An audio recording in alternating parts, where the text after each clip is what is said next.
Hello, friends. It is Denise from Loving Life at 60ish, and my Etsy shop is fairyrosecottage.etsy.com. And it is Saturday evening. And I am looking at my calendar, and the last time I was here was Tuesday. And I have not been here since. I thought I would come on and finish my vacation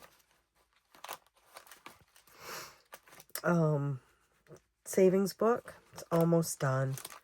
I've got 2 things to finish. But I need to just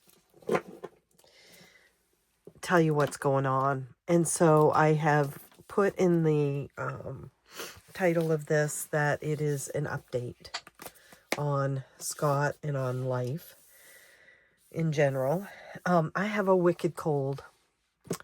Go figure. When things get stressful, wham. My head is stuffed up. My nose is stuffed up. I feel very, not physically weak, but emotionally weak and weepy, which happens when I get sick. I mean, I'm sure it happens to a lot of people. I would show you my face and talk to you that way, but man, I'm a mess. I am a hot mess today. So, that being said, with my cold, my asthma is bothering me, and it is a bit hard to catch my breath. But, so I don't think I'm going to do this today. And I hope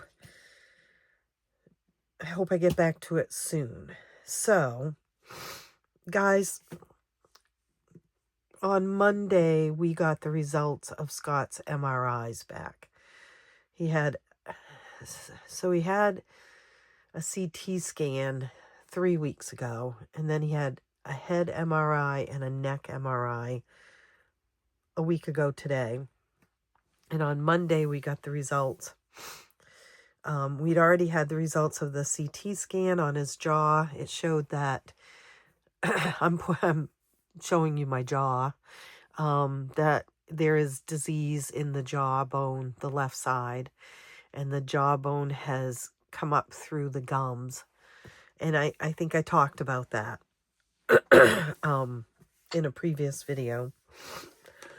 And then they chose to do an MRI on the head and the neck because he was getting more frequent headaches and neck pain, and of course the jaw pain. And as you know, that there is cancer in the brain and the neck also.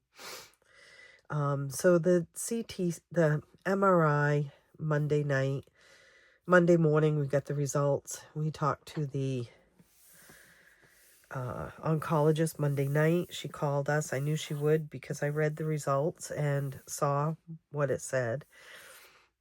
It appears as though at some point in the last few weeks that Scott has had a stroke.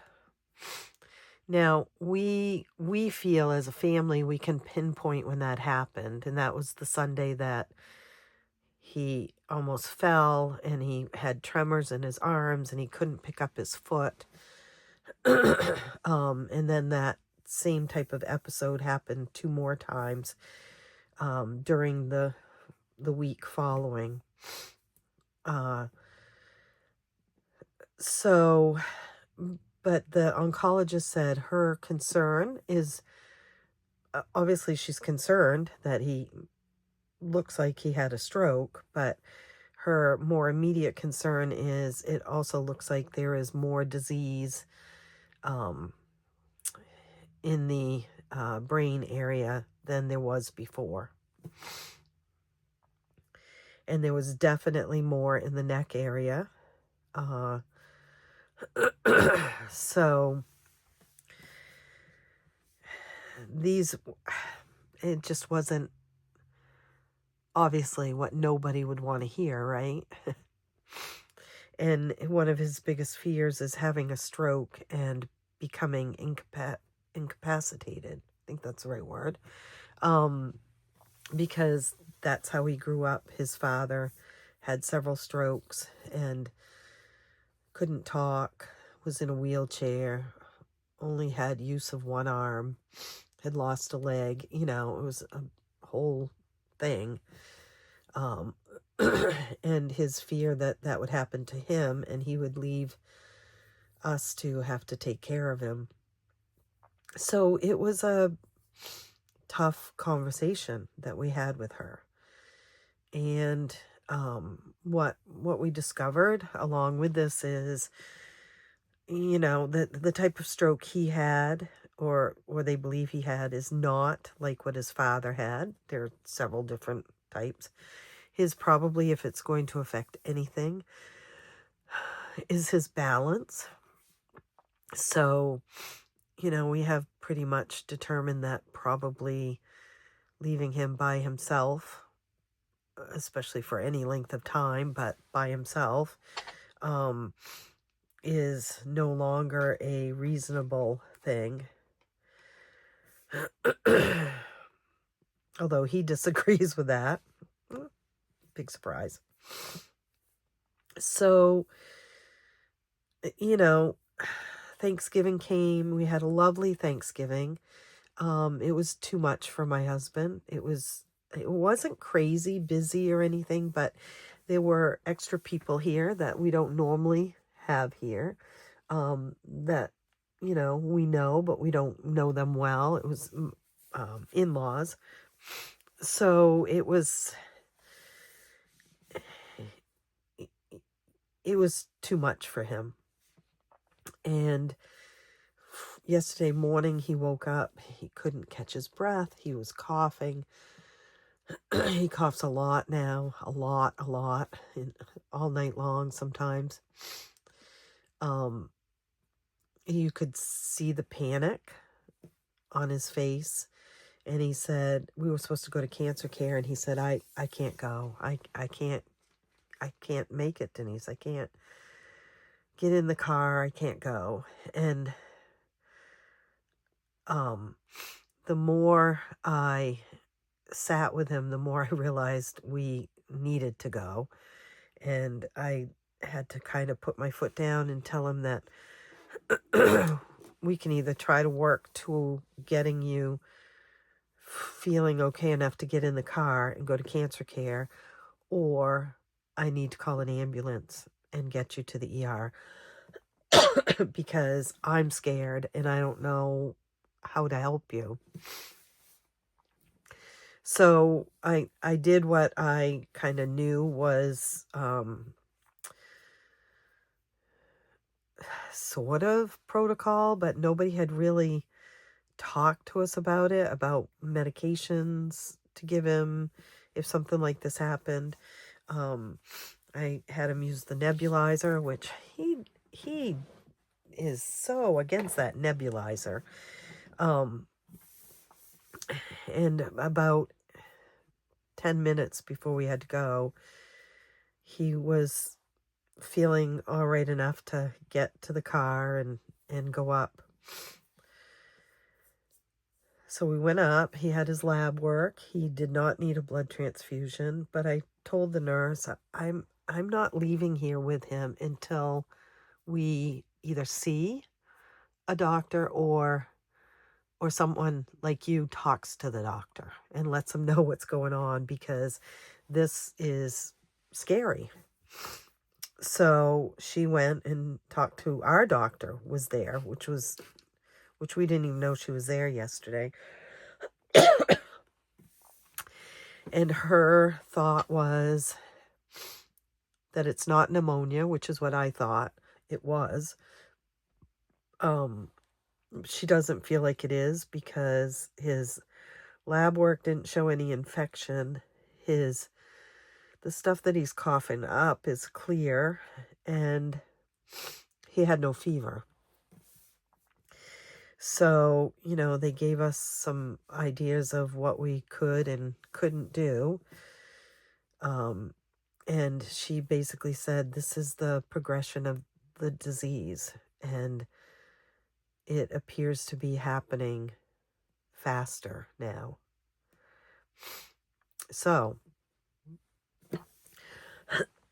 we went home yesterday afternoon and took a nap. I'm trying to stay hydrated because I've been crying a lot today. And I've got this whole crappy cold thing. So today he woke up feeling about the same way, although he had slept all night. And so I did exactly what they told me to do. And he fell back to sleep at 10 o'clock, and at 3 he was still not awake. He had a real rattling sound in his breathing, and I know what that can mean, guys, so you don't even have to tell me. I talked for about an hour during the time he was sleeping to my niece, who's a doctor. And then his brother showed up and had to see my tears for a few minutes. And then at about 3 o'clock, I just went in and spoke to him because I felt like 5 hours, guys. And he did wake up. He spoke to me. He said he was going to go back to sleep. And then a few minutes later, he came out of the bedroom, went to the bathroom, walked out on the deck. When he came back in, he had some scrambled eggs and visited with Sean for a couple of minutes. And went in, visited Sean in the bedroom. Sean sat in the rocking chair, and then Sean left, his brother, sorry about that, and he's asleep again. And so these are the long, dark days that have happened every now and then, where he has been kind of out of it, asleep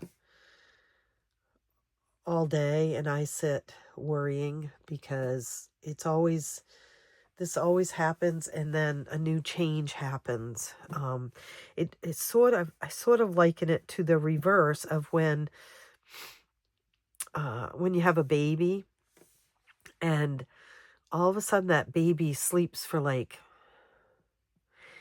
8 hours, straight, and you start worrying, right? And it's usually because it seems to be backed up by the fact that there then is a growth spurt for that baby, or a change in something, a tooth pops out, or this or that. And so to say I'm worried is, I can't even, I'm trying to stay peaceful here because I have been teary-eyed and fragile all day today. And I have lovely people. I really do. You guys too. I know a lot of you have been wondering where I've been since I haven't been here since Tuesday. I did pop in a post on Thanksgiving Day, but my brother-in-law, he took good care of us. He shoveled the ramp and the deck, and oh yeah, we got shovelable snow, and he took the trash down, things like that. And his partner had sent over a beautiful poinsettia for us, and my niece talked to me for over an hour on the phone. My kids were on call. They were ready to come over, and I feel so grateful for all of that. What I do know is what happens is, even with all of that, he and I are still alone in a lot of this. the late nights, the early mornings, the dark days. And yes, I can call someone and but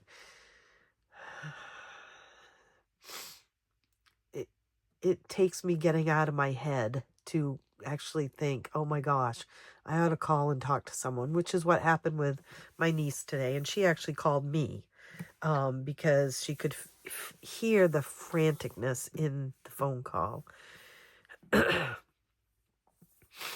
uh, my husband bounces back. We thought back in May, I don't know if you remember when he was in the hospital, that we were losing him, that that he was leaving us sooner than we didn't realize that he was at that close. And then he went poof, and here he is. And so we can only hope that that's what this is. He just needs rest. And he'll wake up tomorrow, not be poof, but he'll be, won't be all energetic and everything, but he'll be back to our norm right now. So anyway, we have a bunch of decisions to make this week, and like I said, I'm feeling very fragile. I don't know what other word to use. And a part of that is because of this cold and the cold meds, and it just makes me feel icky. And then the other part, of course, is this is tough stuff. So I just wanted to come on and let you guys all know I am okay. I hopefully will be back and do the vacation one very soon. Please don't give up on me. This is what I want to do in my life, is this channel and creating savings challenges and working with all of you guys and learning things from you and you learning things from me. And I know how things can happen where someone has to take a break, and then when they come back, it just is real slow going. And so I've tried really hard not to have to take a break, a day here or a day there, but not an extended break. I am going to guess I will not be here tomorrow. And then I'm not going to guess any further than that. The kids will be here tomorrow. Some of Scott's family wants to come tomorrow. Excuse me just a second. It does not... You do not want to be weepy when you have a cold. Yeah, just a note for you. A life lesson. Some of Scott's family wants to come later tomorrow to visit. I am not turning them away as long as it's immediate family. Even if Scott says, well, I'm not even asking him. I just feel like it's important for his brothers and sister to visit if they can. And I will just have to go day by day, guys. And I love that you guys count on me, and that you look forward to watching me last thing at night or first thing in the morning or whatever it is. And I hate that I'm not there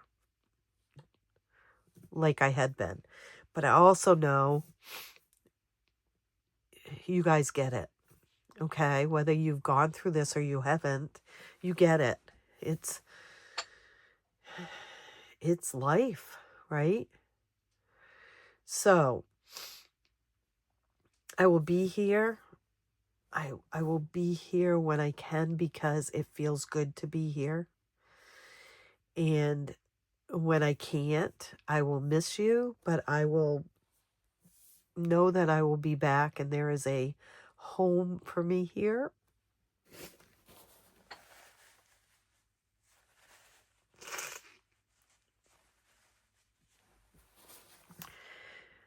And that's all I want to say. You guys are great. Sorry.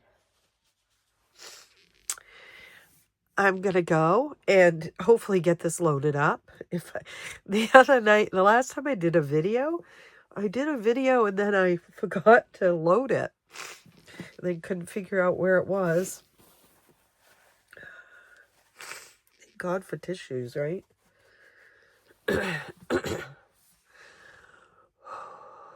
Okay, guys. Happy saving. And if by hook or crook, I don't know, that's not the right saying I'd want for what I was going to say, but if I can be here tomorrow, I will be, but I'm going to guess that's not going to happen. I'll be here in spirit. Love you guys. Happy savings. See you real soon.